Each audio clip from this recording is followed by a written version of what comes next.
Hi there, everyone. It's 4 o'clock in the East as we continue our coverage of a truly historic election in America. We will be with you every step of the way, so settle in. Joe Biden is set to address the nation any moment now from his campaign's headquarters in Wilmington, Delaware. He's expected to be joined for that by his running mate, Kamala Harris, as the presidential race remains within razor-thin margins. The latest, just in the last couple of hours, NBC News has named Biden the apparent winner in the crucial battleground state of Wisconsin. That means Joe Biden has the most votes, with just about every vote counted there. But the Trump campaign is already requesting a recount, which could, in theory, still impact the final results. Still, Wisconsin represents a major step forward in the count and psychologically for Joe Biden's effort to the race to 270 electoral votes, now in the hands of a shrinking number of key battlegrounds. Officials continuing to tally absentee and mail-in ballots in Michigan and Pennsylvania, which, along with Wisconsin, make up what's known as the blue wall for Democrats. Up until 2016, at least that was. It's in those states that Joe Biden trained almost all of his attention in the final days and weeks of the race. Tight races also outstanding at this hour include Arizona, Nevada, Georgia, and North Carolina. All those states still separated by narrow margins, and both campaigns have acknowledged privately and publicly just how close this race has become. But Joe Biden at this hour has more pathways to 270 electoral votes than Donald Trump does, and that mathematical reality has only served to intensify Donald Trump's threats of a legal battle to stop votes from being counted in some of the states still too close to call or too early to call. And of course, Trump's legal avenue is emerging after his baseless attempt at lying his way to victory last night by falsely claiming victory in states he had not won. Donald Trump is also tweeting misinformation about alleged fraud, lies so flagrant that they're almost difficult to find amid the warnings and flags that the social media companies have placed on and around them. For that reason, we're certainly not going to amplify them by showing them to you on television either. Trump's campaign is telegraphing court fights over mail-in ballots in some of the closest states, fights Trump has already vowed he'll take all the way to the Supreme Court. In response from the Biden campaign, a bold and confident bring it on, if you will. Biden campaign senior advisor Bob Bauer tells NBC News today, quote, Trump will be in for one of the most embarrassing defeats a president has ever suffered before the highest court in the land. And that is where we start today with some of our favorite reporters and friends. NBC's Mike Memoli is live in Wilmington, Delaware for us. Also with us, MSNBC contributor and former acting U.S. Solicitor General Neil Katyal's here. Tim O'Brien, a senior columnist for Bloomberg Opinion, our resident Trump whisperer, and Jason Johnson, politics and journalism professor at Morgan State University and an MSNBC political contributor. I want to warn everyone, and Mike Memoli, maybe you can give us some more specificity on the timing, that as soon as Joe Biden begins his remarks, we're going to go to them. But Mike Memoli, what do we expect to hear from Joe Biden this afternoon? Yeah, Nicole, he should be taking the stage any moment now. And as far as what we expect to hear, clearly over the last 5 years, we've heard a lot of talk about building walls, haven't we, Nicole?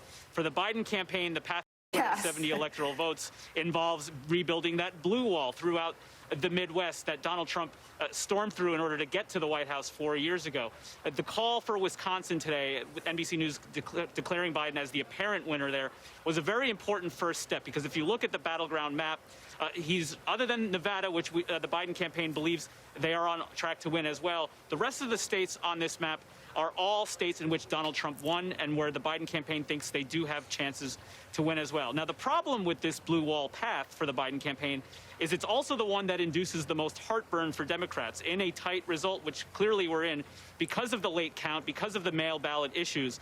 And that's why the former vice president is, once again, as he did last night, trying to set the tone of patience, of confidence and speaking to the American people to try to instill confidence in this process. You're well aware that among those veterans of this Biden team is somebody who is familiar with an election that was contested all the way to the Supreme Court, and that's Ron Klain. And so the former vice president, joined, as you mentioned, by Senator Kamala Harris, his running mate, an opportunity to give longer remarks than what we saw last night, a very brief expression of confidence in the outcome. But as for the Biden team, looking at the legal strategy playing out on the other side, they want Biden to sort of be above the fray right now, but also speak directly to President Trump and what we heard from him last night, and then let Bob Bauer and the other lawyers involved in the Biden campaign get ready to go, as they say, ready within the hour to challenge any effort by the Trump team to challenge outcomes across the state still with votes coming in. Mike Memley, can you play the role of mood ring?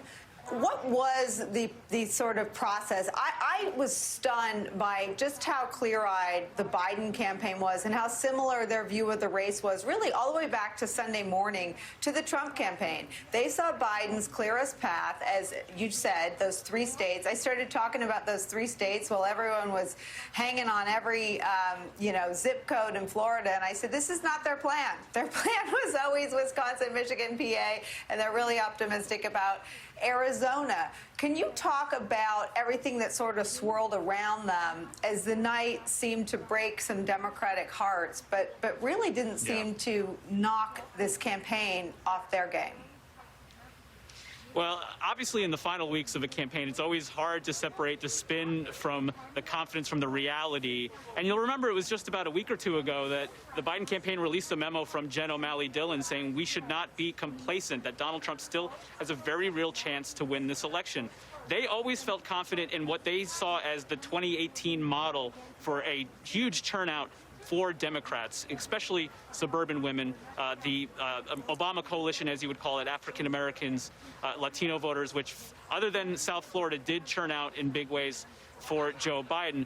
But there was also always an awareness that you could see a little bit of 2016 at the same time, a hidden vote, a larger than expected vote on behalf of President Trump. And that, I think, was what was guiding the caution we were hearing from Biden advisors throughout this all, even as they expressed confidence.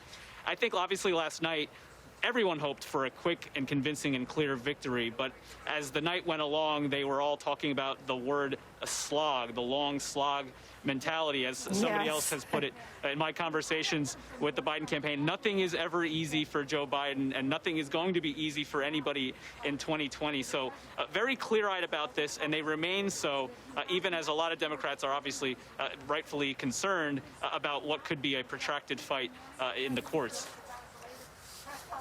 Neil Katyal, can you pick up that thread about what at this point seems like saber rattling from the Trump campaign? And if you listen to Bob Bauer, he is projecting almost complete confidence that the legal position of counting every legally cast vote, which is what most absentee ballots represent, is a winning legal argument. How do you see it?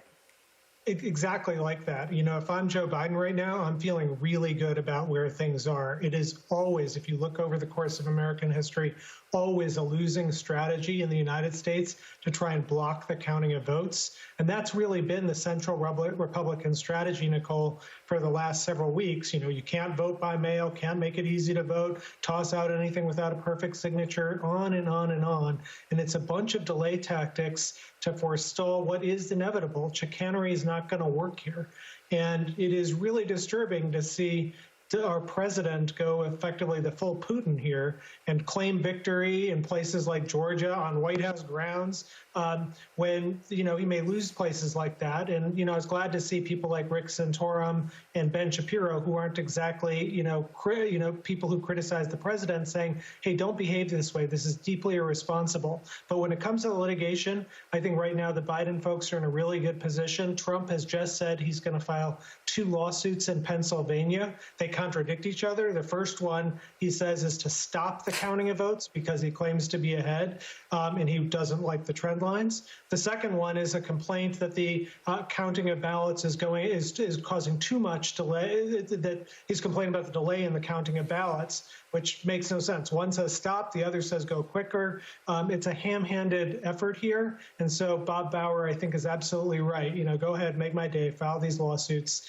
They're legally very dubious. I want to ask you if you have any inkling. Oh, Joe Biden is coming out. Let's listen and pick up this conversation with all of you on the other side of remarks from Joe Biden, accompanied there by his running mate, Kamala Harris. Kamala and I are here to make a brief statement, and I'm sure we'll have more to say later, and either tonight or tomorrow. But let me begin by thanking the press for being here and thanking everyone else. My fellow Americans, yesterday once again proved that democracy is the heartbeat of this nation, just as it has been the heartbeat of this nation for 2 centuries. And even in the face of a pandemic, more Americans voted this election than ever before in American history. Over 150 million people cast their votes. I think that's just extraordinary. And if we had any doubts, we shouldn't have any longer about a government of, by, and for the people. It's very much alive in America. Here, the people rule. Power can't be taken or asserted. It flows from the people. And it's their will that determines who will be the President of the United States, and their will alone. And now, after a long night of counting, it's clear that we're winning enough states to reach 270 electoral votes needed to win the presidency. I'm not here to declare that we've won, but I am here to report when the count is finished, we believe we will be the winners. With all the votes counted, we have won Wisconsin by 20,000 votes, virtually the same margin that President Trump won that state 4 years ago. In Michigan, we lead by over 35,000 votes, and it's growing. A substantially bigger margin than President Trump won Michigan in 2016. Michigan will complete its vote soon, maybe as early as today. And I feel very good about Pennsylvania. Virtually all the remaining ballots to be counted were cast by mail. And we've been winning 78% of the votes by mail in Pennsylvania. We've flipped Arizona and the 2nd District of Nebraska. Of special significance to me is that we've won with the majority of the American people. And every indication is that that majority will grow. We have a popular vote lead of nearly 3 million votes, and every indication is that will grow as well. Indeed, Senator Harris and I are on track to win more votes than any ticket in the history of this country that ever won the presidency and vice presidency. Over 70 million votes. I'm very proud of our campaign. Only 3 presidential campaigns in the past have defeated an incumbent president. When it's finished, God willing, we'll be the 4th. This is a major achievement. This is a major achievement. And it's been a long and difficult campaign. But it's been a more difficult time for our country, a hard time. We've had hard campaigns before. We've faced hard times before. So once this election is finalized and behind us, it'll be time for us to do what we've always done as Americans, to put the harsh rhetoric of the campaign behind us, to lower the temperature, to see each other again, to listen to one another, to hear each other again, and respect and care for one another, to unite, to heal, to come together as a nation. I know this won't be easy. I'm not naive. Neither of us are. I know how deep and hard the opposing views are in our country on so many things. But I also know this as well. To make progress, we have to stop treating our opponents as enemies We are not enemies. What brings us together as Americans is so much stronger than anything that can tear us apart. So let me be clear. We are campaigning as a Democrat, but I will govern as an American president. The presidency itself is not a partisan institution. It's the one office in this nation that represents everyone. And it demands a duty of care for all Americans. That is precisely what I will do. I will work as hard for those who didn't vote for me as I will for those who did vote for me. Now, every vote must be counted. No one's going to take our democracy away from us. Not now, not ever. America's come too far. America's fought too many battles. America's endured too much to ever let that happen. We, the people, will not be silenced. We, the people, will not be bullied. We, the people, will not surrender. My friends, I'm confident we'll emerge victorious. But this will not be my victory alone or our victory alone. It'll be a victory for the American people, for our democracy, for America. And there will be no blue states and red states when we win, just the United States of America. God bless you all, and may God protect our troops.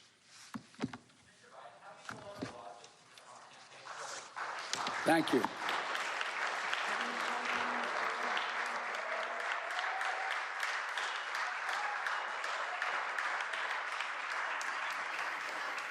Joe Biden making remarks there in Wilmington, Delaware, saying that it is clear that they're winning enough states to reach 270, not declaring victory, as Donald Trump sought to do last night, but talking about the margins by which he's ahead in the critical states of Wisconsin, saying we won Wisconsin by 20,000 votes, making the strategic, I think, point to say that that is around the same margin, exceeds the margin that Donald Trump won the state by, saying in Michigan, we lead by 35,000 votes, again, bigger than what Trump won that state by.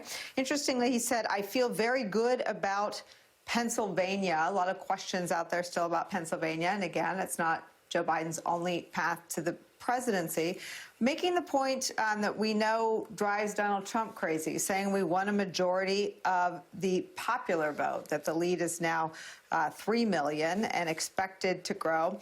Most importantly, though, and should Joe Biden prevail, I think this is a window into the tone he would try to set in a transition. Talked about how he is on track to win more votes than any presidential campaign in history, remarked that only 3 candidates have ever toppled an incumbent president, and then ended by saying, I will work as hard for those who didn't vote for me as those who did. Every vote must be counted. We, the people, will not be silenced. We, the people, will not be bullied.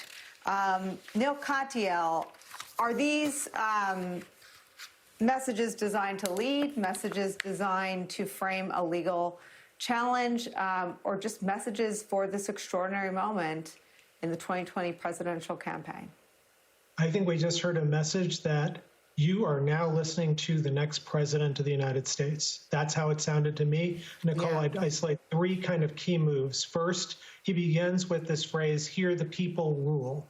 That echoes our, most founding basic values, the Declaration of the Independence on. He's hearkening back in time. And then second, signaling his humility and the respect for the process, saying, I believe I'm going to get to 270 votes, but I'm not going to rush out and declare victory in the ham-handed way that we saw last night. He's saying, count every vote. And then third, this beautiful look to the future, starting with the past in the speech, ending with this look to the future. And we need to listen to one another, respect and care for one another, that we aren't enemies, even if we disagree. It is a blueprint for governance and a blueprint for behavior. And it is, frankly, exactly the way presidents of the United States have traditionally behaved up until this one. So I thought it underscored the contrast with Trump, but it also really showed him as truly presidential. This is the first time I've seen him do something quite like this. I I have all of the same thoughts about it, but you cannot listen to what we just listened to from Joe Biden and feel that it was also designed to be a polar extreme opposite from what Donald Trump did in the East Room, where he desecrated a sacred room that belongs to the people, the East Room on White House property. He held a fraudulent victory campaign speech there last night. He also, though, talked about taking his campaign to the Supreme Court to have them decide. Even in his own mind, Neil Katyal, what does he think he's talking about? What do you take to the Supreme Court?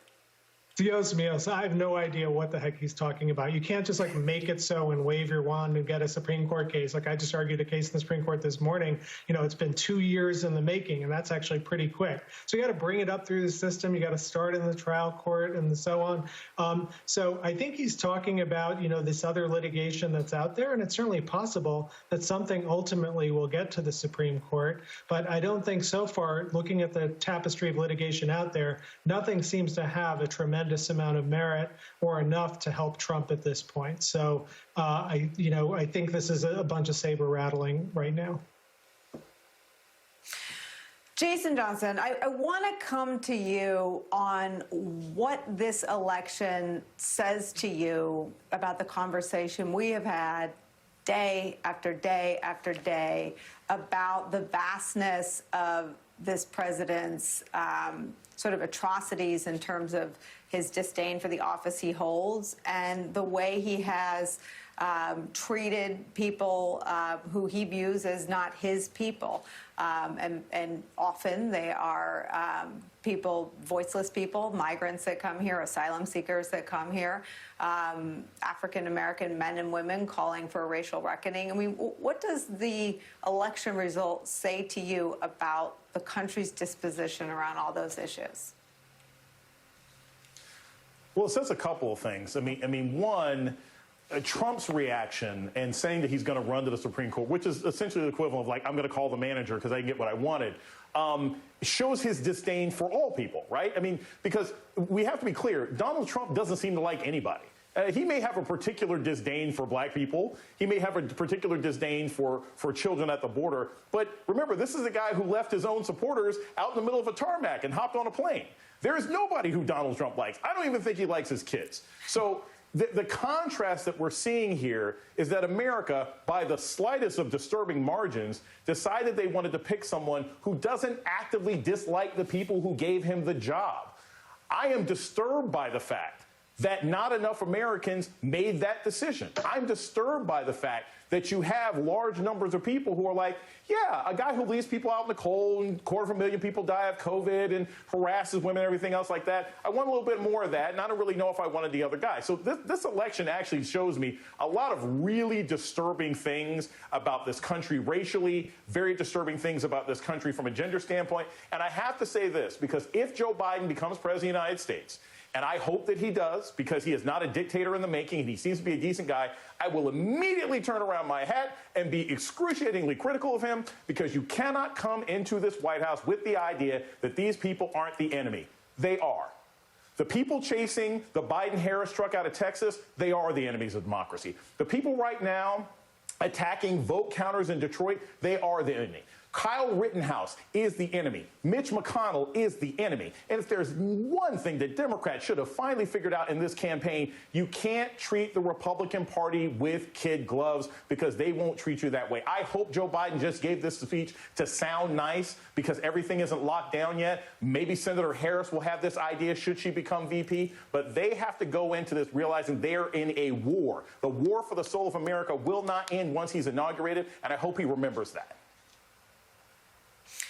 Tim O'Brien, we should make clear that the result is still in the balance. Joe Biden is, as we've said, in possession of more paths to 270. It's unclear that Donald Trump has a clear path to 270, which is why we're hearing a lot from his side about legal efforts. But what I want to ask you is it possible that it was all on purpose? And by that I mean enemy of the people. That if you look at the most repeated expressions from Donald Trump, it was that the media was fake, that we were enemies of the people. And he said to his supporters in the very, very first months of his presidency, don't believe your eyes, don't believe your ears, believe me. Is it possible that some of what I think Jason is articulating, which is a feeling that I have heard from almost universally from folks that have this sort of emotional hangover from not worried that Joe Biden won't get over the edge, but by the closeness of this race, by the numbers of people that came out and thought 4 more years of a Donald Trump presidency was a good thing for this country we all love. Is it possible that we tried to sort of skip past the damage that Donald Trump had done in terms of contaminating our information streams? Well, I mean, I think the evidence is in this vote, Nicole. Tim, we have very. Tim, let me give you one more piece of breaking news. You can answer that question and take this. Casey, give that to me one more time from the control room. NBC News is projecting Joe Biden the winner of the key battleground state of Michigan. All of its 16 electoral votes go to Joe Biden. As we said, he is the one with the clearest path to 270. Let's see where that puts him. Look at here, another razor-thin margin for Joe Biden over Donald Trump. As this vote was coming in, the outstanding vote was very clearly, according to our own Steve Kornacki, in parts of that state that were favorable to Joe Biden. Another blow to Donald Trump's delusion, I guess, at this point last night, that he was the winner. And it may move us toward what Donald Trump and his campaign is talking about, which is a legal avenue. Once again, Joe Biden, NBC News is now projecting Joe Biden to be the winner of the state of Michigan. Tim.